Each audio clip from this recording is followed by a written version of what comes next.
Hello guys and welcome back. Today we're going to be talking about the Arizona Coyotes relocation to Salt Lake City and what this means as well for potential trades in the future. Amid all of the conversations about Salt Lake getting an NHL team, there's been a lot of conversations too about the players' responses to this, and they don't seem all too happy. And we've even gotten some rumors recently that point to some players potentially requesting trades. So what is going on in this whole situation? Could we see another teardown of this Coyotes roster? Well, make sure you watch till the end as we go through all the trade rumors and all the news. And hit that subscribe button if you're new for more hockey and trade rumor content just like this all throughout the year. Now, it is with a heavy heart that we talk about the Coyotes relocation rumors, and it's fascinating because just a week ago we made a new video talking about the big arena plans the Coyotes had and how it was actually looking pretty good and how the NHL was supporting it, and it seems like since then the tails have turned and the NHL is now looking at Salt Lake City with relocation. Now, it is fascinating, since the news of Arizona coming out most likely relocating to Salt Lake, we've seen a lot of insiders recently come out and talk about really the Coyotes players and their really lack of interest in moving at all. A lot of the conversation about Arizona moving to Salt Lake was just the potential of the team and how good Salt Lake could immediately be with the players they have, the young assets, the draft picks they have too, but it doesn't seem like every player might be on board. Elliot Friedman on the Jeff Merrick Show had some absolutely fascinating quotes talking about this situation, saying it is going to be interesting to see what happens with the players, in the sense that I believe there is some players who have asked what their rights are in this situation. It will be interesting to see if any players say, I'd rather be traded or anything like that. I do think that has kind of been discussed as well. But Elliot Friedman brought up a great loophole in the entire no movement clause situation because, as Puckpedia does talk about, they cannot be exposed in an expansion draft and must be protected if a player has a no movement clause. But that does not apply to relocation. A player could go anywhere in relocation, even with a full no move clause, and would have nothing to say about it. And then we had a fascinating tweet and a really important one here by Gordon Miller saying, from an agent this morning, the reason this wouldn't just bother the Coyotes players, saying that this could bother more NHL players across the league, is that there are those who have some form of limited trade protection who don't list Arizona on a no trade list, but might have included Salt Lake City. Now, it could have been the reverse situation where some players maybe had Arizona on a no trade list, but Salt Lake City was fine. But I guarantee you there are Coyotes players who love being in Arizona, love being in that situation, but if they were given the chance, would have had Salt Lake City on a no movement clause. It seems like with how much has been reported that there is a pretty big chunk here in the NHL that would have done the same thing. And specifically with Arizona, I think it is important because there's not a lot of players signed long term. They got a lot of RFAs this year, but they also got a lot of guys that are just a couple of years left, guys that don't really have a long-term investment. And especially if they're going to go to a place they don't even want to go, this team could look a lot different real soon. Now, Arizona doesn't have a lot of no movement clauses, but they do have two guys that could be pretty substantial trade pieces in the future, and we're going to get into that. But first, let's just take a minute here to talk about today's sponsor in Sleeper Fantasy. To win big using your hockey knowledge, all you guys got to do is pick more or less on different NHL players throughout any NHL game, and you can go through anybody. But today, we're just going to go through 4 different picks. First, I got Nikita Kucherov, more than 0.5 assists, and he really was fantastic for me in my last one. I had him over 1.5 points, absolutely demolished that versus Columbus. I also got Austin Matthews, more than 0.5 goals. He's got 4 goals in at least 4 straight. I think he's going to get another one versus New Jersey and continue the hot streak. I also got Mika Zibanejad, more than 2.5 shots a goal versus Philly. They have been a sinking ship, the Flyers have, and maybe they respond after that unbelievably bad game, but I don't know. I think the Rangers are going to continue their slump. And then I got finally Adrian Kempe, more than 0.5 points versus Calgary. He didn't get a point versus Anaheim, but I do think he rebounds. He's been pretty solid and consistent as of late, and we're going to put $10 down to win 50. To make your own NHL picks with Sleeper, go in the description, click on the link and sign up. And on your first deposit, use promo code GRAB to an up to $500 match. If you put $20 in, you'll get 20 free bucks with Sleeper. And it's a great way to make your own NHL picks and make NHL hockey even more interesting. Thank you to Sleeper Fantasy for sponsoring today's video. Now, it's pretty fascinating looking at the Coyotes roster, and the only 2 guys that have actual no move protection. There's 2 guys here that have 10 team no trade list, and nobody that has a full no move clause, which could make it easier for Salt Lake to trade anybody if they want out. But the 2 guys that actually do have trade protection are Alexander Kerfoot, interestingly, and Nick Schmaltz. Now, in Kerfoot's case, it's a little bit more random, but in Schmaltz's case, this could be a really interesting player on the market if he were to go. Obviously, with Keller, he's been a fantastic supported player there. You see what he's been able to do. 59 points, 58 points, 60 points this year. He's been at that great 60-point range every single year for the past few seasons and would be a great offensive player on the market. The thing is, too, he makes a pretty reasonable amount of money, 5.85 for the next 2 seasons after this, and there might be some teams in his no-move clause, sure, but I could see a lot of teams going after Schmaltz if he didn't want to stay there. Now, even though Kerfoot is a much lesser player, he still could provide a lot of value and be a fascinating player if he wanted out of Arizona. A pretty good year this year with AZ, 43 points in 79 games, and he'd be a really interesting middle six guy for a lot of teams to acquire. Obviously, Schmaltz would be a much bigger deal, but Kerfoot could be fascinating there too. But the problem is, the floodgates have opened. It could be anybody. It doesn't matter if they have a no-move clause because that just means they couldn't be traded from their current situation. But if they wanted out in Salt Lake, anybody could be on the table. And you may be asking, why would players care all that much? I mean, for a lot of people, I assume you guys might not realize the difference between Phoenix and Salt Lake City because it is massive. An interesting wrinkle in all this is that Arizona, turning into Salt Lake City, will have one of the youngest teams in the entire league for a very long time. With the draft picks they have, the prospects, all the guys they have on the roster already, it is a supremely young roster. And the thing is, for a non-Mormon young person, there's just not a lot to do, and that to me could be a major factor. Of course, there is the deeply religious ties to the entire state, to the city as well, but as has been widely documented, it is not a party city by any means. It would be automatically one of the worst in that direction, and for a lot of people, you might not realize the climate difference between Phoenix and Salt Lake City. Just imagine the difference between a place like Albuquerque, New Mexico, and Denver, Colorado, and it's even bigger. It's an even bigger difference in terms of location, with Phoenix being all the way down to the bottom of Arizona and Salt Lake all the way at the top of Utah. I mean, it is a completely different place,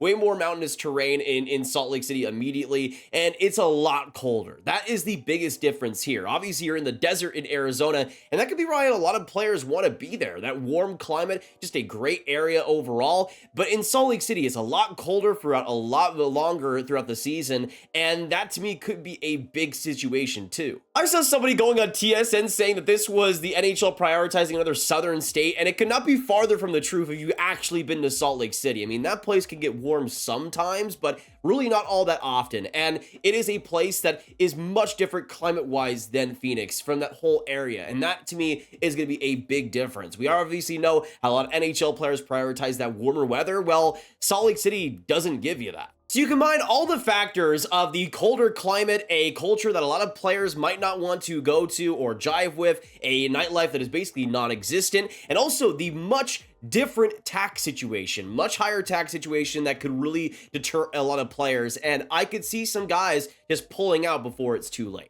I mean, do we see a Clayton Keller trade, a guy that is signed for the next 6 years for a long time? And I doubt that Salt Lake would want to trade him in the end, but what if he just wants out? What if he doesn't want to be in that situation? It could absolutely be the case. And this would be a guy that would get unreal value on the market. 86-point season last year, 73 points in 75 games this season. It would be a massive deal. The problem is that we don't know who could be traded, who could be on the board, but I wouldn't say that almost any player is safe. We don't know what Salt Lake is going to do in the future. We don't know which players will have a massive problem with it, who just wanted to stay in Arizona and nowhere else, or don't want to go to Salt Lake City. There are so many variables here, but I would not be surprised if there is pretty massive roster turnover to a team that's already had massive roster turnover over the past couple of years. But there's just so many wrinkles with this. Do players like Daniil Butte and Dmitry Simashev, two Russians that they drafted back-to-back in 2023, maybe wanted to play in Arizona, but maybe didn't want to play in Salt Lake City? There are so many things here with this Coyotes franchise moving to Salt Lake that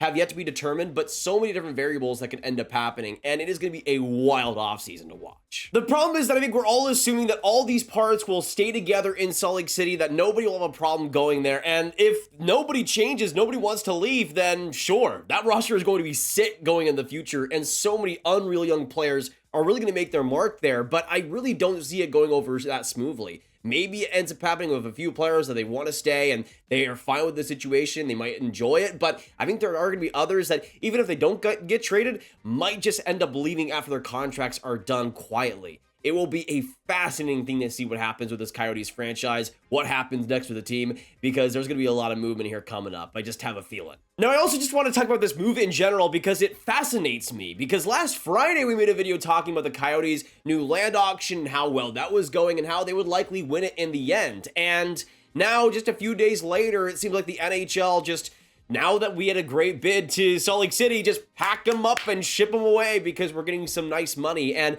it just feels like that's the case, honestly. There was also some reluctance and starting to become just a lot more confusion if Mullet Arena was to be the Coyotes Arena for the next 3 seasons. It seemed like the NHLPA as well was going to have some big problems with that, even though that was very likely to be the case the whole time. It seems like opinions changed from the NHL. And I had some tweets in response to this tweet from David Pagnotta saying the plan has been in the works for a while now. As I reported last month, Smith's SEG pitched a $1 million offer to the Yotes before around All-Star break. Lots of balls in the air, but if the Coyotes move and Morello Group secures land anyway, the NHL is likely back in Arizona for 2027? To me, this was one of the dumbest things to come out of this whole situation. I get wanting to have that arena deal secured and have that actually put into place, and it is a big factor.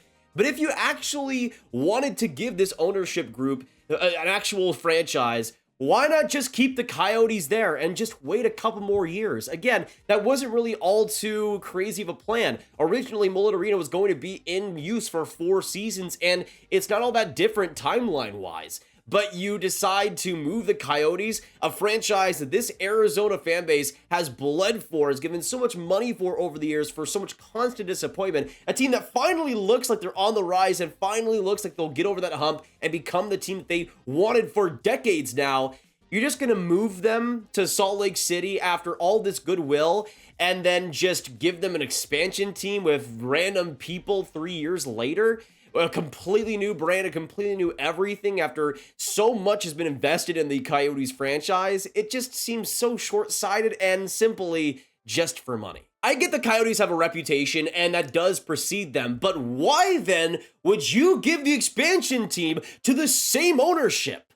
The same ownership that you couldn't trust to land an arena deal in the end? Sure, if the arena happens, it's different, but why the flip-flopping? If you actually trust this ownership, then trust them and keep the same franchise instead of all this craziness. Just give Salt Lake City an expansion franchise. It could have been so simple. And if you think we're frustrated, if you think that we're confused by this whole situation, just imagine how the players are supposed to feel, who have put everything into this team, have put so much of their lives into this career, into this Coyotes franchise, and their families and their situations and their living areas and all of it. And then they have to just uproot all of that out of nowhere. And I think that could breathe some contempt, some anger, some frustration, and could lead to some players wanting a fresh new slate, not with that franchise anymore, because why would you? We also got the rumors that apparently Arizona, the management, the ownership, hasn't really had much contact with Coyotes players throughout this entire process, throughout the last 24 hours. And that to me is the worst thing.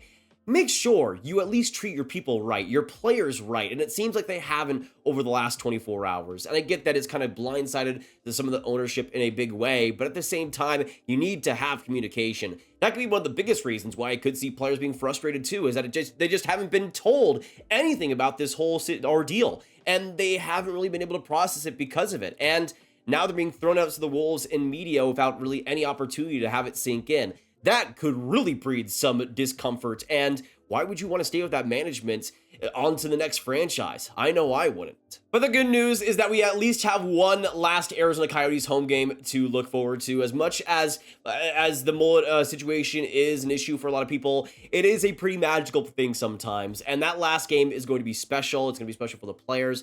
It's going to be special for a lot of you Coyotes fans. Sink it all in, take it all in, because you never know when NHL hockey will be back in Arizona. But I want to know in the comments down below, what do you guys see happening next with this Coyotes franchise? Do you see them going to Salt Lake City? Do you see the players supporting that? Which players could you see wanting out in that situation? Where do you see them going? I would love to know all your thoughts down below. Of course, make sure you hit that like button, hit that subscribe button, hit that notification bell if you haven't already, and share the video with all the hockey fans you guys know online. Get the breakdown out to them, and I will see you in the next one. Have a great hockey day, and goodbye.